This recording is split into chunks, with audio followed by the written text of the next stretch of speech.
আসসালামু আলাইকুম। আপনারা যে যেখান থেকে আমার ভিডিওটা দেখছেন, আপনাদের সকলের প্রতি রইল আমার পক্ষ থেকে দোয়া আর ভালোবাসা।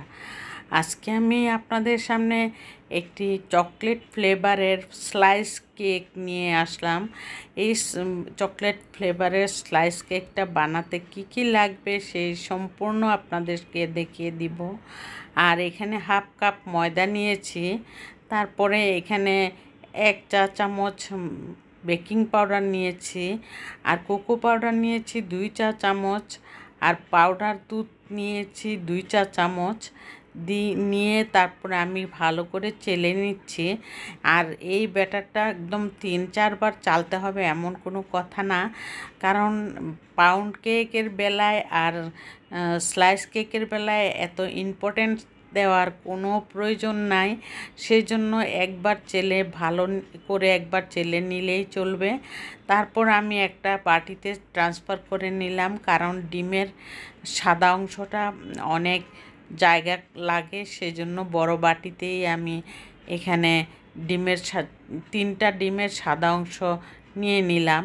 আর আমার ভিডিওটা যদি আপনাদের কাছে একটু হলেও ভালো লেগে থাকে, অবশ্যই একটি লাইক দিয়ে কন্টিনিউ করবেন, সাবস্ক্রাইব করে অল বাটনে প্রেস করে রাখবেন। আর এখানে আমি লো স্পিডে বিটার দিয়ে বিট করে নিব। আর এখানে লো স্পিডে বিটার দিয়ে বিট করে নেওয়ার পর আমি দিয়ে দিব ভ্যানিলা এসেন্স, তারপরে দিয়ে দিব সব কিছু মিলিয়ে আমি বিটারটা দিয়ে লো স্পিডে আগে বিট করে নিচ্ছি। তারপরে হাফ কাপ চিনি দিয়ে দিব আমি 3 বারে। আর 3 বারে দেওয়ার অর্থ হলো একবারে দেওয়া যাবে না কখনোই, তাহলে ডিমের ফোমি ভাবটা নষ্ট হয়ে যাবে। এই জন্য আমি 3 বারে দিব, দিয়ে তারপর আমি ফোমি একটা ভাব আসবে, সেটা খুব সুন্দর হবে, লেখালেখি কাগজের মতন হবে, লেখালেখির মতো মনে হবে যে মেরাংটা খুব সুন্দর হয়েছে। সেই চিন্তা করে আমি 3 বারে আমি কিন্তু হাফ কাপ চিনি দিয়েছি। দেওয়ার পর ফোমটা যখন সুন্দর হয়ে আসবে, ডিমের সাদা অংশের ফোমটা, তারপরে আমি বিভিন্ন সব কিছু যা লাগে কেকের সব কিছুই দেওয়া লাগবে। আর সেটা এখন আমি লো স্পিড থেকে একটু বাড়িয়ে দিয়েছি, যাতে একটু সুন্দরভাবে ফোমটা হয়। আর এখন দেখুন কত সুন্দর হয়েছে ডিমের মেরাংটা। আর এই সময়টার মধ্যেই সুন্দরভাবে আমি 2 চা চামচ এখানে ঘি দিয়ে দিব। ঘি দিয়ে তারপরে দিয়ে দিব ভ্যানিলা এসেন্স 1 চা চামচ, তেল দিয়ে দিব 3 চা চামচ, দিয়ে আমি ব্যাটারটা আমি একদম একবার একটু লো স্পিডে বিট করে তারপরে আমি ময়দার ব্যাটারটা গুলিয়ে নিলাম এখানে। আর ভিডিওটা আমি লম্বা করতে চাইনি, আপনারা বুঝতেই পারছেন এইভাবে যে কেক বানাতে হয়। আর সেই জন্য আমি বড় একটা মোল্ডের মধ্যে পাতলা করে বানাবো, যাতে স্লাইস কেকের বেলায় কিন্তু একটু পাতলা হলে সুন্দর হয়। আর আমি এটা ওভেনে দিয়ে দিচ্ছি, দিয়ে আমি 20 মিনিট পরেই আমি নামিয়ে নিব। আমি 20 মিনিট পরে নামিয়ে নেওয়ার পর আমি ফ্যানের বাতাসে ঠান্ডা করে নিলাম। আর এখানে বিবু হুইপ ক্রিমটা আমি ইনটেক একটা বক্সে রেখে দিই, নর্মাল ফ্রিজে। তারপর কিন্তু ফুমি ভাবটা খুব সুন্দর হয়ে বিবু হুইপ ক্রিমটা ছাড়া আমার কেক বানাতে ইচ্ছা করে না, তবু আমি বিবু হুইপ ক্রিমটা দিয়েই বানিয়ে থাকি। আমার কাছে বিবু হুইপ ক্রিমটা দিয়ে বানাতে কেক খুব স্বাচ্ছন্দ্য বোধ করি। আর সেই জন্যই আমি বিবু হুইপ ক্রিমটা আমি ব্যবহার করে থাকি। এখন কেকটা আমি ডিমোল্ড করব। ডিমোল্ড করার পর আমি সুগার সিরাপ দিয়ে সুন্দর করে আমি 2 ভাগ করে নিব। নিয়ে তারপরে একটার উপর আরেকটা দিয়ে স্লাইস কেক যেভাবে বানাই সে অনুসারে আমি বানিয়ে নিব। আর এখানে কাগজটা আমি উঠিয়ে নিচ্ছি, 2টা কাগজ দিয়ে দিয়েছিলাম, যাতে নিচের অংশটা ভালো থাকে এবং সুন্দরভাবে হয়ে যায়। আর সেই জন্য আমি এই কাগজটা উঠিয়ে আমি 2 ভাগ করে তারপরে সুগার সিরাপ দিব। সুগার সিরাপ দিয়ে তারপর আমি ক্রিম দিয়ে ক্রাম কোটিং করে নিব। ক্রাম কোটিং করার পর আমি ডেকোরেশন করব। যে ডেকোরেশন করতে গিয়ে আমি একটা ভুল করে ফেলেছি। ডেকোরেশন করতে গিয়ে আমি ভিডিওটা অফ ছিল সেটা আমি খেয়াল করি নাই। আর সেই অফ অফ ক্যামেরায় আমি ডেকোরেশনটা করে নিয়েছি। কিন্তু আমি ক্রাম কোটিংটার সময় ঠিকই আমি ক্রিম দিয়ে কাভার করে নিয়েছি এবং সুন্দরভাবে একটা কেকের ক্রিমটা খুব সুন্দর হয়েছে এবং দিতেও ভাল লাগছে। আর সেই চিন্তা করে আমি একটু বেশি করেই দিয়েছি। দেখুন 2 পাশেই আমি সুন্দর করে ক্রিম দিয়ে কাভার করে একদম সুন্দর একটা কেকের কেক বানিয়ে নিয়েছি। এখন শুধু স্লাইস করার পালা, কিন্তু এই মুহূর্তে স্লাইস করলে দেখা গিয়েছে যে কেকের ক্রিম বের হয়ে যাবে। সেই চিন্তা করে আমি ফ্রিজে রেখেছি।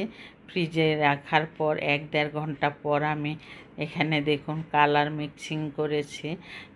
ইয়েলো তারপরে রেডিশ কালারটা মিক্স করে সুন্দর করে একটা কালার দিয়ে ফুল ডেকোরেশন করে নিলাম কেকটা ডেকোরেশন করার পর আমি ভাবলাম ফ্রিজে রেখে দেই, তারপরে সন্ধ্যার সময় সবাইকে বের করে দিব।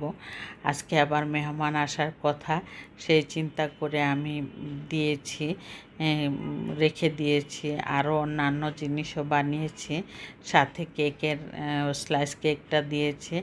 আর বারিন্দাটা আমার মেয়ে খুব সুন্দর করে সাজিয়েছে, সেটা আমি আপনাদের সামনে তুলে ধরলাম। বারিন্দাটা কিন্তু ওর বারিন্দাটা মনে হতো যে কেউ আসবে না, বসবে না, এরকম মনে হতো, কিন্তু এখন খুব সুন্দর করে ও সাজিয়ে নিয়েছে। একটা কার্পেটের মতন নিচে দিয়েছে, তারপরে এই টুলটা বানিয়েছে সুন্দর অর্ডার দিয়ে। খুব ভাল লাগছে, এই জন্য আমি ভাবলাম আপনাদের সামনে একটু তুলে ধরি আমার বারিন্দার লোকটা এখন কেমন হয়েছে। আর ছোটো মেয়ের বারিন্দার মধ্যে দোলনা আছে দেখে আর কিছুই করা হয় না ওর বারিন্দায়। আর বড় মেয়ে সুন্দর করে কিন্তু গুছানো, ও খুব গোছানো, এই জন্য খুব সুন্দর করে ডেকোরেশন করেছে।